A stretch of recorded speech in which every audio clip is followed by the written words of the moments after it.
Merhaba sevgili İlkokul 6. sınıf öğrencileri, kanalımıza hoş geldiniz. Türkçe dersimiz devam ediyor. Bugün yeni bir ders ele alacağız. Evet sevgili öğrencilerimiz, bugünkü konumuz okuma ve biz. Okuma ve biz. Her zamanki gibi metne hazırlanalım bölümüne başlayacağız. Evet sevgili öğrencilerimiz, A maddesindeki okuyacağınız kitapları seçerken nelere dikkat edersiniz? Evet sevgili öğrencilerimiz, bilirsiniz okumak çok önemlidir. Sadece okul kitapları değil, başka kitapları da okumak çok önemlidir. Peki biz bir kitabı okuduğumuz zaman, bir kitabı seçerken, hani kütüphaneye gittik ya da bir kitapçıya gittik, oradan bir kitabı seçerken nelere dikkat etmemiz gerekir? A maddesindeki bizden sorduğu soru budur işte. Peki sizden sorduğumuz zaman siz bir kitabı seçerken nelere dikkat edeceksiniz? Evet, belki de kitabın önceden başlığına dikkat ederiz. Kitabın ön kapağındaki fotoğrafa dikkat ederiz. Bir de kitabın arka tarafında kitabın özetine dikkat ederiz. Belki de onlara, kitabın içeriğine dikkat ederiz. Onları seçerken bu detaylara dikkat ederek kitabı bu şekilde seçeriz. B maddesindeki bir kitabı nasıl ve nelere dikkat ederek okursunuz? Bu sefer okuduğumuz zaman bir kitabı nasıl ve nelere dikkat ederek okuyacağız. Evet sevgili öğrencilerim, bir kitabı elimize aldığımız zaman o kitap nelere dikkat edeceğiz? Nelere dikkat edeceğiz? Okurken nelere dikkat edeceğiz? Bir kitabı ele aldığımız zaman okurken nelere dikkat edeceğiz? Evet sevgili öğrencilerimiz, kitabın içindeki konunun içeriğine dikkat edeceğiz. Kitabın paragraflarına dikkat edeceğiz. Okurken bir de çekici olan paragraflara dikkat edeceğiz. Onun yanında okurken cümleler nasıl yazılmış, kimin tarafından yazılmış, ona dikkat edeceğiz. Hangi yazarın tarafından yazılmıştır, ona da dikkat ederiz. Konu neyle ilgilidir, ona dikkat ederiz.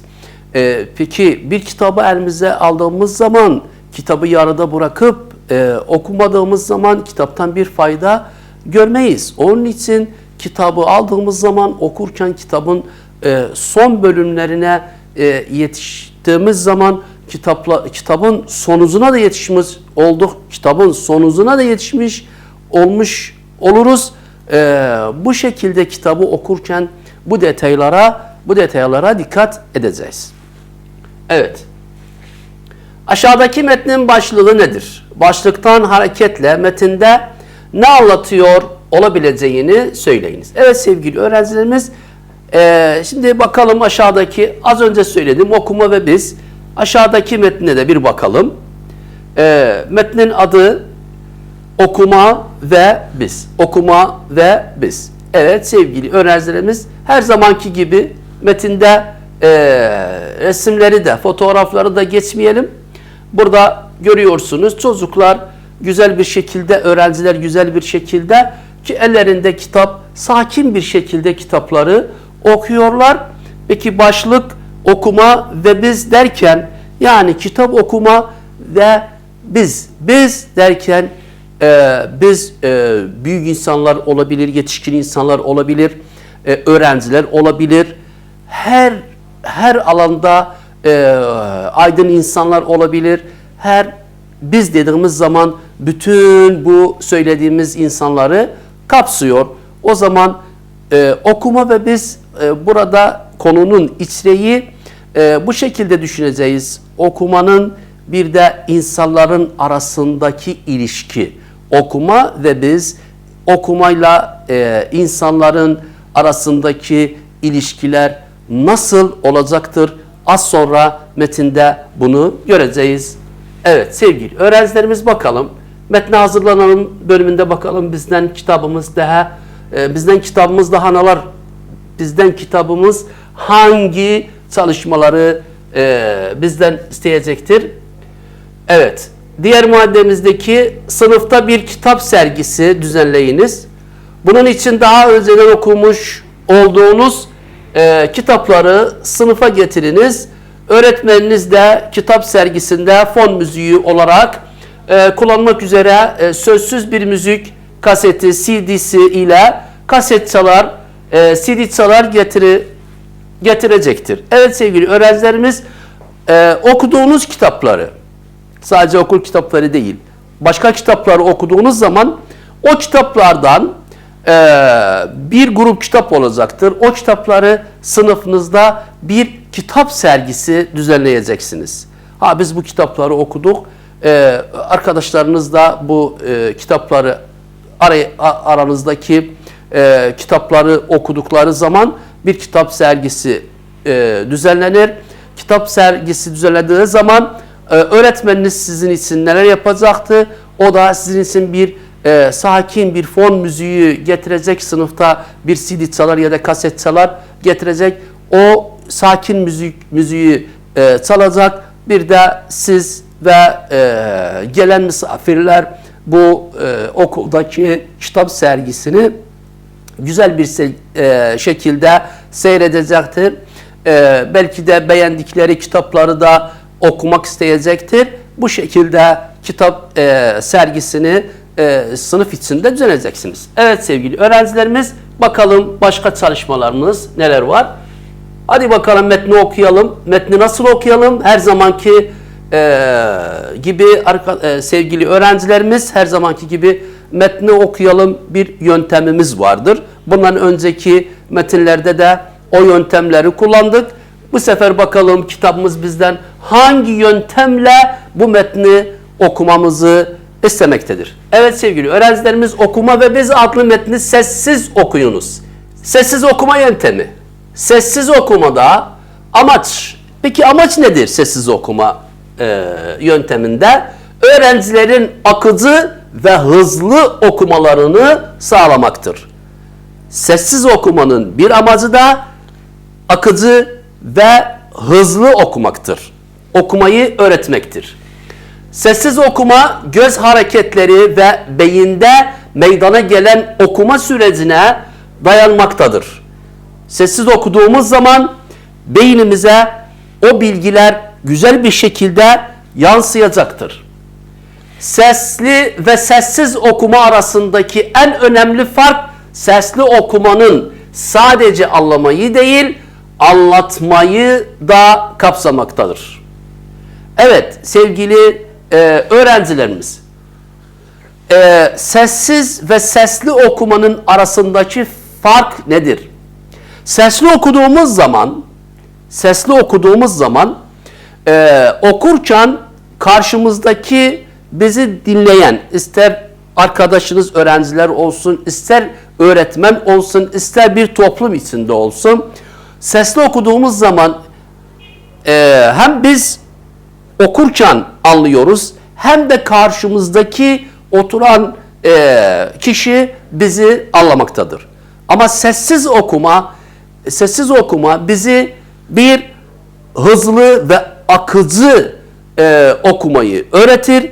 Bir de o bilgileri okuduğumuz zaman sessiz okumada bilgiler kafamızda daha fazla, daha güzel bir şekilde yansıtır ve yerleşir. Bakalım başka sessiz okumada neler var? Sessiz okuma her gün veya haftada bir defa uygulanabilir. Evet sevgili öğrencilerimiz, öğretmeniniz de bunu sizin için haftada bir gün sessiz okuma yöntemini sınıf içinde uygulayabilir. Öğrenciler sınıfta okunacak olan herhangi bir metni veya kendi istedikleri bir kitabı öğretmenin belirlediği bir sürede okurlar.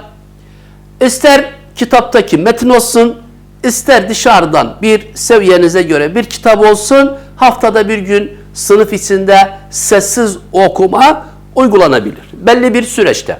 Evet, bütün sınıf sessiz okuma sürecine katılırken öğretmen de sessiz okuyarak öğrencilerine örnek olur. Evet, bütün sınıf sessiz okuduğu zaman öğretmen de masasında oturup o kitabı sessiz bir şekilde okur. Örnek öğrencilerine size bir örnek olur. Sessiz okuma tabii ki sadece gözle, dudak kıpırtmadan, ses çıkarmadan okunur. Evet sevgili öğrencilerimiz bakalım. Sessiz okuma sürecinin sonunda sınıfça veya grup içinde metinle ilgili tartışmalar yapılır. Evet sevgili öğrencilerimiz sessiz okuma sürecinde yani sessiz okuma bittikten sonra peki ne yapacağız? Metinle ilgili okuduğumuz kitapla ya da metinle ilgili sınıfça bir tartışma olacaktır. Sınıfça bir tartışma olacaktır. Öğrenciler metinde ilgilerini çeken veya anlamadıkları bölümleri metni okurken neler hissettiklerini yazılı veya sözlü olarak ne yaparlar? İfade ederler. Evet sevgili öğrencilerimiz, sessiz okuma bittikten sonra sınıf içinde öğretmen ve öğrenciler ya da öğrenciler kendi aralarında zaten metin ya da bir kitabı okumuşlar. Aralarında bir tartışma olur. Aralarında bir fikir alışverişi olur. Bazen kitap içinde ya da metin içinde bazı konuları anlamadıkları zaman ne yaparlar? Anlamadıkları zaman o metni ne yaparlar?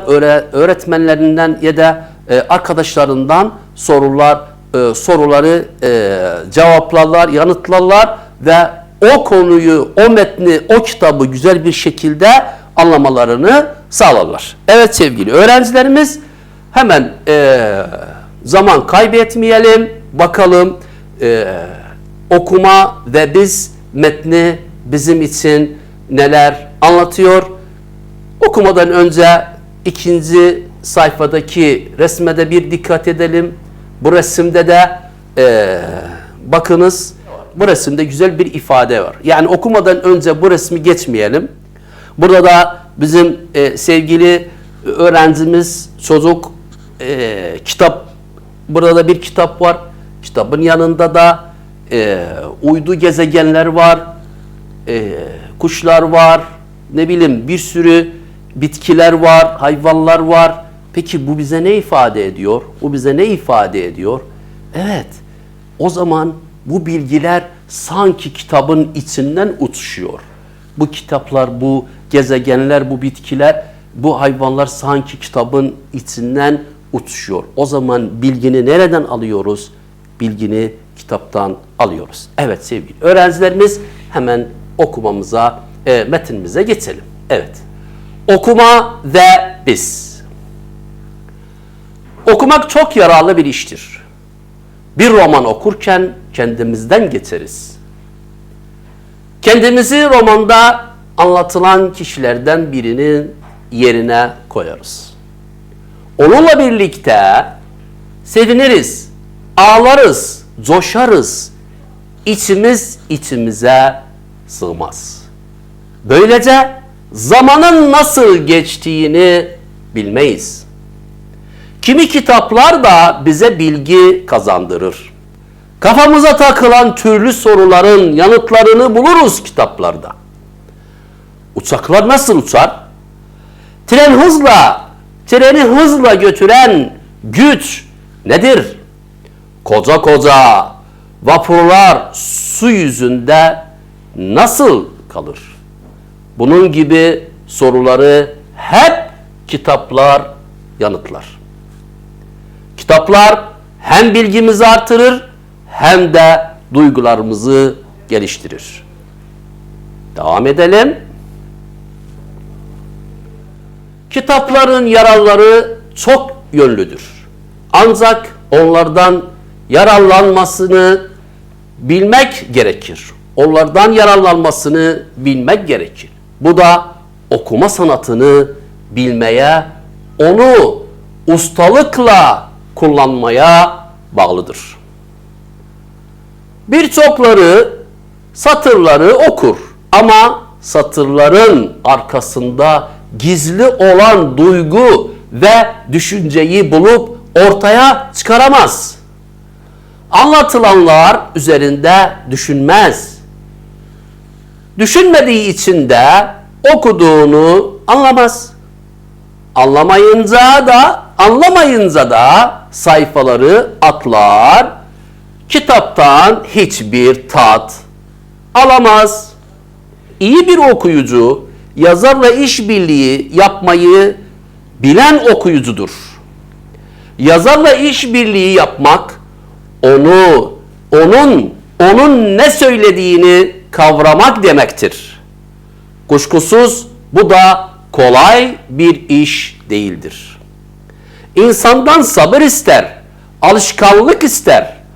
Okuma sanatı da kolay kolay öğrenilmez. Bunu ünlü Alman yazarı Goethe şöyle belirtir. Okuma sanatların güç olanıdır.